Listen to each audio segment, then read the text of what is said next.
பிதாவாகிய தேவனுக்கும் உலக இரட்சகர் அதி சீக்கிரத்தில் வரப்போகிற ஆண்டவராகிய இயேசுவுக்கும் அகிலத்தை ஆளுகை செய்யும் ஆவியான இந்த அற்புத கடவுளுக்கும் மகிமை உண்டாகும் நாள் இந்த ஆராதனை நாள். முழு உள்ளத்தோடு, முழு பலத்தோடு, முழு ஆத்மாவோடு ஆண்டவராக இயேசு கிறிஸ்துவை அன்பு செய்யும் அபிஷேகத்தை நாம் பெற்றுக்கொள்ளும் நாள் இந்த ஆராதனை நாள். தேவன் செய்த நன்மைகளுக்கெல்லாம், பாவ மன்னிப்புக்கெல்லாம் நன்றி சொல்லி அவரை துதிக்கும் நாள். இனி அவர் செய்ய போகிற அற்புதங்களுக்கும் அடையாளங்களுக்கும் ஜெபம் செய்து அந்த வல்லமை, அந்த அபிஷேகத்தை பெற்றுக்கொள்ளும் நாள் இந்த ஆராதனை நாள். 100ஆம் சங்கீதத்தில் 2வது வசனம், மகிழ்ச்சியோடு கர்த்தருக்கு ஆராதனை செய்து ஆனந்த சத்தத்தோடு அவர் சந்நிதி முன் வாருங்கள். அல்லேலூயா. பார்த்தீர்களா? சபை ஆராதனை என்பது மிகுந்த மகிழ்ச்சியோடு நாம் தேவனுக்கு ஆராதனை செய்யும் நாள். காரணம், கடந்த காலத்தின் பாவ படுகொலில் இருந்த நம்மை ஆண்டவர் சிலுவையிலே மீட்டு கொண்டாரே. நமது பாவங்களை கிழக்குக்கு மேற்குக்குள்ள தூரத்தில் தூக்கி எறிந்து விட்டாரே. நம் பாவங்களுக்கு தக்கபடி நமக்கு அவர் ஒரு தீமையும் செய்யாமல் நமது பாவ ஆக்கினையை அவர் சிலுவையில் ஏற்றுக்கொண்டு நம்மை மனதிற்கத்தோடு நித்திய அன்போடு மன்னித்து விட்டாரே. தனது ஆவியால் நம்மை அபிஷேகம் செய்து நம்ம எல்லாம் தேவ ஜனங்களாக, தேவ குடும்பங்களாக, பரிசுத்த மணவாட்டி சபைகளாக, ஊழியக்காரர்களாக, ஊழியக்காரிகளாக, பரலோக பிதாவின் பிள்ளைகளாக நம்மை மாற்றிவிட்டது சொல்லனா மகிழ்ச்சி அல்லவா? நம்மை தாழ்மையிலிருந்து உயர்த்தினாரே. ஒவ்வொரு நாள் தேவைகளிலும் அற்புதமாய் நம்மை போஷித்து நம்மையும் நமது மனைவி பிள்ளைகளையும் அவர் ஆசீர்வதித்து நடத்துகிறாரே. அது எவ்வளவு பெரிய சொல்ல முடியாத மகிழ்ச்சி அல்லவா? ஆகவே இந்த ஆராதனை நாளில் மிகுந்த மகிழ்ச்சியோடு கூட ஆராதனை செய்ய வேண்டும்.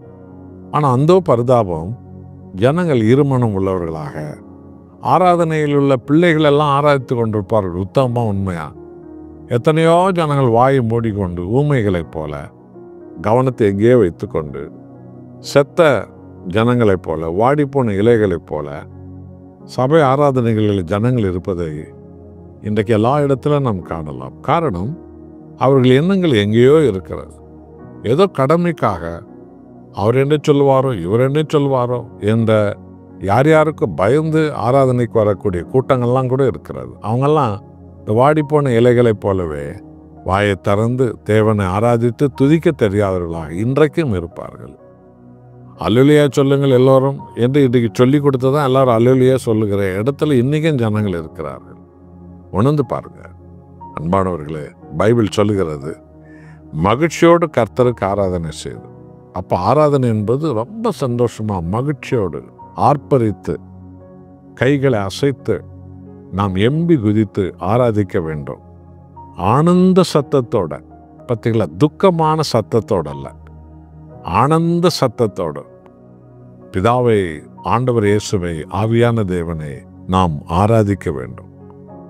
ஆனந்த சத்தத்தில் அவருடைய சந்நிதிக்கு முன்பு நாம் வர வேண்டும். ஆகவே அருமையானவர்களே, ஞாயிற்றுக்கிழமை ஆராதனையை ஆன்லைனில் பார்க்கிறவர்கள், அது வயதானவர்களுக்கு, நடக்க முடியாதவர்களுக்கு, நன்றாக நடக்கிற உங்களுக்கு அல்ல. ஹோட்டலுக்கெல்லாம் நீங்கள் நேரத்தோடு நடந்தானே போகிறீங்க, காரில் போகிறீங்க, ஸ்கூட்டரில் போகிறீங்களே. அலுவலகத்துக்கெல்லாம் அப்படித்தானே செய்கிறீங்க. ஆனால் ஆராதனைக்கு மாத்திரம் எப்படி நீங்கள் வீட்டுக்குள்ளே உட்கார்ந்து கொண்டு அதுக்கு ஒரு பல கதைகளை சொல்லிக்கொண்டு ஆன்லைனில் பார்க்கலாம் என்று சொல்லுவது, ஆன்லைனில் ஆரம்பிச்சுட்டு அதுலேயும் கூட பிரசங்கத்தை மாத்திரம் கேட்குற கூட்டங்கள்லாம் கூட ஒன்று இருக்கிறது. இதுவெல்லாம் தவறானது. ஞாயிற்றுக்கிழமை தேவனுடைய நாள். அதை திருட நமக்கு உரிமை கிடையாது.